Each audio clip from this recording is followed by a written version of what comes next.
Hello everyone, welcome to my channel. This is Chetan. ನಾನು ಇವತ್ತು PGCET MBA MCA 27 ಬ್ಯಾಚ್ಗೆ help ಆಗೋ ರೀತಿ PGCET ಬಗೆಗಿನ ಒಂದಷ್ಟು ಕ್ವಶನ್ಗಳನ್ನ ಡಿಸ್ಕಸ್ ಮಾಡ್ತಾ ಇದ್ದೀನಿ. Already PGCET MBA MCA exams ತೊಗೊಂಡಿದ್ರೂ ಸಹ ಈ ವಿಡಿಯೋನ ಮೊದಲಿಂದ ಕೊನೆವರೆಗೂ ವಾಚ್ ಮಾಡಿ ನಿಮಗೆ ಒಂದಷ್ಟು ಐಡಿಯಾ ಸಿಗಬಹುದು. ಸೊ ಮೊದಲನೇದಾಗಿ PGCET ಎಕ್ಸಾಮ್ಸ್ ಮ್ಯಾಂಡೇಟ್ರಿನ ಪೋಸ್ಟ್ ಗ್ರ್ಯಾಜುಯೇಷನ್ಗೆ ಅಂತ ಡಿಸ್ಕಸ್ ಮಾಡ್ತಾ ಇದ್ದೀನಿ. ಎಷ್ಟು ಜನ ಎಕ್ಸಾಮ್ಸ್ಗೆ ಅಪಿಯರ್ ಆಗ್ತಾರೆ ಅಂತ ಡಿಸ್ಕಸ್ ಮಾಡ್ತಾ ಇದ್ದೀನಿ. ದೆನ್ ಎಷ್ಟು ಜನ ಸೀರಿಯಸ್ ಆಸ್ಪಿರೆಂಟ್ಸ್ ಇರ್ತಾರೆ ತಿಳ್ಕೊಳ್ಳೋಣ. Is it possible to secure below 100 rank ತೊಗೊಳ್ಳೋದು ಈಸಿನ ತಿಳ್ಕೊಳ್ಳೋಣ. And what is the total fee for both MBA and MCA programme, 2 ವರ್ಷಕ್ಕೆ ಎಷ್ಟಾಗುತ್ತೆ ತಿಳ್ಕೊಳ್ಳೋಣ. ಆ್ಯಂಡ್ ಫೈನಲಿ ಪ್ರಿಪ್ರೇಷನ್ ಆಗೋದ್ರಿಂದ ಯೂಸ್ಫುಲ್ ಇದೆಯಾ ತಿಳ್ಕೊಳ್ಳೋಣ. ಸೊ ಒಂದೊಂದಾಗಿ ತಿಳ್ಕೊಳ್ಳೋಣ. ಮೊದಲನೇದಾಗಿ is Karnataka PGCET mandatory for MBA and MCA admissions ಅಂತ ಕೇಳ್ತಿದ್ದಾರೆ. ಎಸ್, ಡೆಫಿನೆಟ್ಲಿ ಇದು ಮ್ಯಾಂಡೇಟ್ರಿ ಆಗಿದೆ. ಎಷ್ಟೋ ಜನಕ್ಕೆ ಒಂದು ಮಿಸ್ಕನ್ಸೆಪ್ಷನ್ ಇರುತ್ತೆ, ಏನಂದರೆ ಡಿಸ್ಟಿಕ್ ವೈಸ್ ಕಂಡಕ್ಟ್ ಮಾಡ್ತಾರಾ ಅಥವಾ ಯೂನಿವರ್ಸಿಟಿ ವೈಸ್ ಕಂಡಕ್ಟ್ ಮಾಡ್ತಾರಂತ. ಸೊ ಆ ಥರ ಕಂಡಕ್ಟ್ ಮಾಡಲ್ಲ, ಇದು ಸ್ಟೇಟ್ ಲೆವೆಲ್ ಎಕ್ಸಾಮ್ಸ್ ಆಗಿರುತ್ತೆ. ಸ್ಟೇಟ್ ಲೆವೆಲಲ್ಲಿ ನಮಗೆ 2 ಎಕ್ಸಾಮ್ ಸಿಗುತ್ತೆ, ಒಂದು PGCET, ಇನ್ನೊಂದು KMAT. ಸೊ KMAT ಏನು ಡಿಫ್ರೆನ್ಸ್ ಅಂತ ಹೇಳಿದ್ರೆ, KMAT only for management seats ತೊಗೊಳೋದಕ್ಕೆ ಈ KMAT ಎಕ್ಸಾಮ್ಸಿಂದ ಹೆಲ್ಪ್ ಆಗುತ್ತೆ, ಒಂದು ಸ್ವಲ್ಪ ಕನ್ಸೆಷನ್ ಸಿಗುತ್ತೆ. That is only for private college.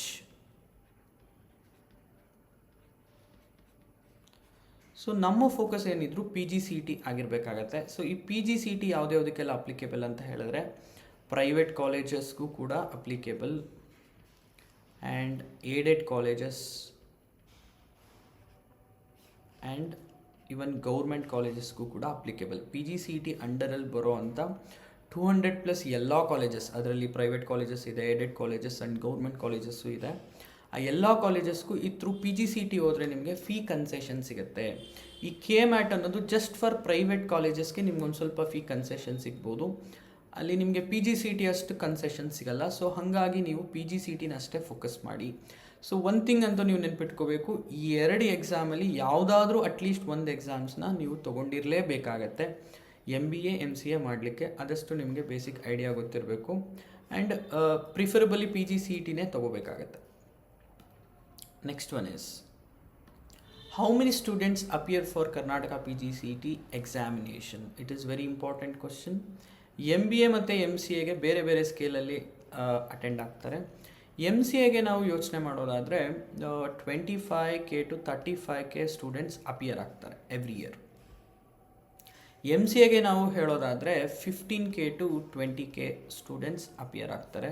So ಇದಿಷ್ಟು ನಿಮಗೆ ಕಾಂಪಿಟೇಷನ್ ಐಡಿಯಾ ಇರಬೇಕಾಗತ್ತೆ. ಎಷ್ಟು ಜನ ಅಟೆಂಡ್ ಆಗ್ತಾರೆ ಅಂದರೆ ಅದರಲ್ಲಿ ನಿಮ್ಗೆ ಒಳ್ಳೆ ರ್ಯಾಂಕ್ ತೊಗೊಳೋದಕ್ಕೆ ಐಡಿಯಾ ಸಿಗುತ್ತೆ, ಏನೆಲ್ಲ ಸ್ಟ್ರಾಟಜೀಸ್ ಯೂಸ್ ಮಾಡ್ಬೋದು. ನೆಕ್ಸ್ಟ್ ನೋಡೋಣ.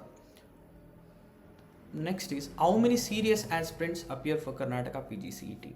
ಸೊ ಇದು MBA ಮತ್ತು MCA ಸಪ್ರೇಟ್ ಆಗುತ್ತೆ, ಬೇರೆ ಬೇರೆ ಪೇಪರ್ ಇರುತ್ತೆ. MBAಗೆ ಒಂದು 30,000 ಜನ ಅಟೆಂಡ್ ಆಗ್ತಾರೆ ಅರೌಂಡ್ ಅಂತ ಹೇಳೋದಾದರೆ, MCAಗೆ ಒಂದು 15,000 ಮೆಂಬರ್ಸ್ ಅಟೆಂಡ್ ಆಗ್ತಾರೆ ಅಂತ ಅಂದ್ಕೊಳ್ಳೋಣ. ಇನ್ನೊಂದು ಸ್ವಲ್ಪ ಜಾಸ್ತಿ ಇರ್ಬೋದು, ಕಡಿಮೆ ಇರ್ಬೋದು, ಅರೌಂಡ್. ಸೊ ಒಂದು 20% ಸೀರಿಯಸ್ ಆಸ್ಪಿರೆಂಟ್ಸ್ ಇರ್ತಾರೆ. ಬೋತ್ MBA ಆ್ಯಂಡ್ MCAನಲ್ಲಿ 20% ಸೀರಿಯಸ್ ಆಸ್ಪಿರೆಂಟ್ಸ್ ಇರ್ತಾರೆ. ಅಂದರೆ 6 to 8K ಸ್ಟೂಡೆಂಟ್ಸ್ ಮಾತ್ರನೇ ಸೀರಿಯಸ್ ಆಗಿರ್ತಾರೆ, ವೆಲ್ ಪ್ರಿಪೇರ್ಡ್ ಆಗಿರ್ತಾರೆ. MCAನಲ್ಲಿ 5 to 6K students well prepared ಆಗಿರ್ತಾರೆ, ಅಂದರೆ ಮೊದಲಿಂದನೂ ಸ್ಟಡಿ ಮಾಡ್ಕೊಂಡು ಬಂದಿರ್ತಾರೆ. ಇನ್ನು ಉಳಿದಿರೋ students just like degree exams ಥರ ಟ್ರೀಟ್ ಮಾಡ್ತಾರೆ. ಲಾಸ್ಟ್ 1 ವೀಕ್ ಪ್ರಿಪೇರ್ ಮಾಡ್ಕೋಬೋದು, ಅಥವಾ ಪ್ರೀವಿಯಸ್ ಇಯರ್ ಪೇಪರ್ಸ್ನ ಡಿಸ್ಕಸ್ ಮಾಡ್ಕೊಂಡು ಹೋದರೆ ಸಾಕಾಗತ್ತೆ. ಅಥವಾ ಇನ್ನೂ ಎಷ್ಟೋ ಜನ ಡೈರೆಕ್ಟಾಗಿ ಸ್ಟ್ರೇಟ್ ಅವೇ ಅಟೆಂಡ್ ಆಗಿರೋರು ಇರ್ತಾರೆ. ಸೊ ಇದಿಷ್ಟು ಪರ್ಸೆಂಟೇಜ್ ಜನ ಸೀರಿಯಸ್ ಆಗಿ ತೊಗೋತಾರೆ. ಸೊ ನೀವು ಸಹ ಒಂದು ಸ್ವಲ್ಪ ಬ್ರಿಲಿಯಂಟ್ ಆಗಿದ್ರೂ ಕೂಡ ಬಿಲೋ 5,000 ರ್ಯಾಂಕ್ ಡೆಫಿನೆಟ್ಲಿ ತೊಗೋಬೋದು. ಸ್ವಲ್ಪ ನೀವು ಪ್ರಿಪೇರ್ ಆಗಿ ಹೋದರೆ ಬಿಲೋ 1,000, ಬಿಲೋ 100 ಡೆಫಿನೆಟ್ಲಿ ತೊಗೋಬೋದು. ಅಲ್ಲಿ ಮುಟ್ಟು next point, is it possible to score below 100 rank? Definitely yes ಅಂತ ಹೇಳ್ಬೋದು. ಸೊ ಬಟ್ MBA ಮತ್ತು MCAಗೆ ಸಿನಾರಿಯೋ ಚೇಂಜ್ ಆಗುತ್ತೆ. ಸೊ MBAದು ಬೇರೆ ಇರುತ್ತೆ, MCAದು ಬೇರೆ ಇರುತ್ತೆ. ಸೊ MBAದು ಯೋಚನೆ ಮಾಡಿದ್ರೆ, ಸೊ ಯಾರೆಲ್ಲ ಅಟೆಂಡ್ ಆಗ್ತಾರೆ ಅನ್ನೋದು ನಾವು ಫಸ್ಟ್ ತಿಳ್ಕೊಬೇಕಾಗತ್ತೆ. ಎಂಜಿನಿಯರಿಂಗ್ ಸ್ಟೂಡೆಂಟ್ಸ್ ಅಟೆಂಡ್ ಆಗ್ತಾರೆ, they are the real competitors. ಮತ್ತು CAT ಎಕ್ಸಾಮ್ಸ್ ಪ್ರಿಪೇರ್ ಆಗ್ತಾ ಇರೋರು ಅಟೆಂಡ್ ಆಗ್ತಾರೆ. ಸೊ ಇವರು ಮೇಜರ್ಲಿ ಬಿಲೋ 100 ರ್ಯಾಂಕ್ ತೊಗೊಂಡಿರ್ತಾರೆ. ಇವರಲ್ಲದೆ ಜನರಲ್ ಡಿಗ್ರಿ ಅವ್ರು ಇನ್ಯಾರು ಬರ್ತಾರೆ, BAನವ್ರು ಸಿಗ್ತಾರೆ, ಕಡಿಮೆ ಪರ್ಸೆಂಟೇಜ್ ಇರ್ಬೋದು, BAನವ್ರು ಕೂಡ ತೊಗೋತಾರೆ. BSc ಇರ್ತಾರೆ. ಆ್ಯಂಡ್ BCA ಇರ್ತಾರೆ. ಹೆಚ್ಚಿನ ಜನ BCom ಮತ್ತು BBA ಸ್ಟೂಡೆಂಟ್ಸ್ ಆಗಿರ್ತಾರೆ. ಸೊ ಇವರೆಲ್ಲ ಜನರಲ್ ಡಿಗ್ರಿ ಕ್ಯಾಟಗರಿಗೆ ಬರ್ತಾರೆ. ಸೊ ಇವರು ಬಿಲೋ 100 ರ್ಯಾಂಕ್ ಸ್ಕೋರ್ ಮಾಡಬೇಕು ಅಂದರೆ ಒಂದು ಸ್ವಲ್ಪ ಅಡ್ವಾನ್ಸ್ ತಿಳ್ಕೊಬೇಕಾಗತ್ತೆ. ಯಾಕಂದರೆ ಎಂಜಿನಿಯರಿಂಗ್ ಸ್ಟೂಡೆಂಟ್ಸು ಕ್ಯಾಟ್ ಸ್ಟೂಡೆಂಟ್ಸ್ ಇರೋದ್ರಿಂದ ಸ್ವಲ್ಪ ಅವರೆಲ್ಲ ಅಡ್ವಾನ್ಸ್ ಇರ್ತಾರೆ. ನೀವು ಒಂದು ಸ್ವಲ್ಪ ಟ್ರೈ ಮಾಡಿದ್ರೆ ಡೆಫಿನೆಟ್ಲಿ ತೊಗೋಬೋದು, ತೊಗೊಂಡಿದ್ದಾರೆ. MCAನಲ್ಲಿ ನಾವು ಯೋಚನೆ ಮಾಡೋದಾದರೆ ಯೂಶ್ವಲಿ BSc ಸ್ಟೂಡೆಂಟ್ಸ್ ಇರ್ತಾರೆ, ಹೆಚ್ಚಿನದಾಗಿ BCA ಸ್ಟೂಡೆಂಟ್ಸೇ ಇರ್ತಾರೆ. ಸೊ ಇಲ್ಲಿ ಕಾಂಪಿಟೇಷನ್ ಕಡಿಮೆ ಇರುತ್ತೆ. ಸೊ 15,000 to 19,000 ಅಷ್ಟೇ ಜನ ಅಟೆಂಡ್ ಆಗ್ತಾ ಇರೋದು. ಈವನ್ BCA ಮತ್ತು BSc ಸ್ಟೂಡೆಂಟ್ಸ್ ಆಗಿರೋದ್ರಿಂದ ಬಿಲೋ 100 ರ್ಯಾಂಕ್ ಈಸಿಲಿ ತೊಗೋಬಹುದು. ಸ್ವಲ್ಪ ಸಿಲೆಬಸ್ನ ನಾವು ತಿಳ್ಕೊಂಡು ಸ್ಟ್ರಾಟಜಿಕ್ ಆಗಿ ಹೋಗಬೇಕಾಗತ್ತೆ. Next, what is the total fee for 2 years MBA and MCA? So total fee ಹೇಗೆ ಕ್ಲಾಸಿಫೈ ಆಗುತ್ತೆ ನಾವು ಫಸ್ಟ್ ತಿಳ್ಕೊಬೇಕಾಗತ್ತೆ. ಫೀನಲ್ಲಿ 2 ಕ್ಯಾಟಗರೈಸ್ ಆಗಿ ನಾವು ನೋಡ್ಬೋದು. ಒಂದು KA ಫೀಸ್ ಕಟ್ಟಬೇಕಾಗತ್ತೆ, ಇನ್ನೊಂದು ಕಾಲೇಜ್ ಫೀ ಕಟ್ಟಬೇಕಾಗತ್ತೆ. KA ಫೀಸ್ ಡಿಫರ್ ಆಗುತ್ತೆ. ಫಾರ್ ಎಕ್ಸಾಂಪಲ್ ಜನರಲ್ ಮೆರಿಟ್ ಇರ್ಬೋದು ಅಥವಾ OBC ಇರ್ಬೋದು. OBC ಅಂತ ಹೇಳಿದ್ರೆ 3A 3B 2A. ಸೊ ಇದೆಲ್ಲ OBCಗೆ ಬರುತ್ತೆ. ಇದಕ್ಕೆ KA ಫೀಸ್ ಪರ್ ಇಯರ್ ಎಷ್ಟಿರುತ್ತೆ ಅಂದರೆ ಅರೌಂಡ್ 70,000 ಇರುತ್ತೆ, plus college fee. College fee depend ಆಗುತ್ತೆ. ಸೊ 20K ಇಂದ 1 lakh ಡಿಫರ್ ಆಗುತ್ತೆ. So depends on college. ಕೆಲವೊಂದು colleges just like government colleges ಕಡಿಮೆ ಇರುತ್ತೆ ಫೀ, ಏಡೆಡ್ ಕಾಲೇಜಸ್ ಕೂಡ ಕಾಲೇಜ್ ಫೀ ಕಡಿಮೆ ಇರುತ್ತೆ. ಸೊ ಪ್ರೈವೇಟ್ ಕಾಲೇಜಸ್ ಒಂದು ಸ್ವಲ್ಪ ಜಾಸ್ತಿ ಇರುತ್ತೆ. ಸೊ ಇದು ವೇರಿ ಆಗುತ್ತೆ, ಡೆಫಿನೆಟಾಗಿ ಹೇಳೋಕ್ಕಾಗಲ್ಲ. ಅರೌಂಡ್ ನಾವು ಅಪ್ರಾಕ್ಸಿಮೇಟ್ಲಿ 1,50,000 ಅಂತ ಹೇಳ್ಬೋದು ಫಸ್ಟ್ ಇಯರ್. ಕೆಲವೊಬ್ಬರಿಗೆ ಒಂದು 10-20 ಸಾವಿರ ಕಡಿಮೆ ಆಗ್ಬೋದು, ಕೆಲವೊಬ್ಬರಿಗೆ ಒಂದು 10-20 ಸಾವಿರ ಹೆಚ್ಚಾಗಬಹುದು. ಸೊ ಕ್ಯಾಟಗರಿ 1ಗೆ KA ಫೀ ಅರೌಂಡ್ 50,000 ಇರುತ್ತೆ. ಸೊ ಪ್ರೀವಿಯಸ್ ಇಯರ್ಸ್ಗಳಲ್ಲಿ ನೋಡಿದ್ರೆ ಅಷ್ಟಿರಬಹುದು. ಆ್ಯಂಡ್ ಕಾಲೇಜ್ ಫೀ ಸೇಮ್ ಇರುತ್ತೆ, ಬೋತ್ ಜನರಲ್ ಮೆರಿಟ್ಗೂ ಮತ್ತು ಕ್ಯಾಟಗರಿ 1 ಅವ್ರಿಗೂ ಸೇಮ್ ಇರುತ್ತೆ. SC ST ನೋಡೋದಾದರೆ ಸೊ ಬೋರ್ಡ್ ಫೀ ಕಡಿಮೆ ಇರುತ್ತೆ. ಸೊ 550 ಅರೌಂಡ್ ರುಪೀಸ್ ಇರುತ್ತೆ. ಕಾಲೇಜ್ ಫೀ ಸೇಮ್ ಇರುತ್ತೆ. ಸೊ ಇದ್ರ ಮೇಲೆ ನಿಮ್ಮ ಟೋಟಲ್ ಫೀ ಡಿಪೆಂಡ್ ಆಗುತ್ತೆ. ಸೊ ನಾನು ಜನರಲ್ ಮೆರಿಟ್ ಮತ್ತು OBCನ ಕನ್ಸಿಡರ್ ಮಾಡಿ ಹೇಳೋದಾದರೆ ಫಾರ್ 2 years ಪ್ರತಿ ವರ್ಷ 1.5 ಅಂದರೆ 3 lakh ಹೇಳ್ಬೋದು. 2 ವರ್ಷಕ್ಕೆ 3 lakhs rupees ಆಗುತ್ತೆ.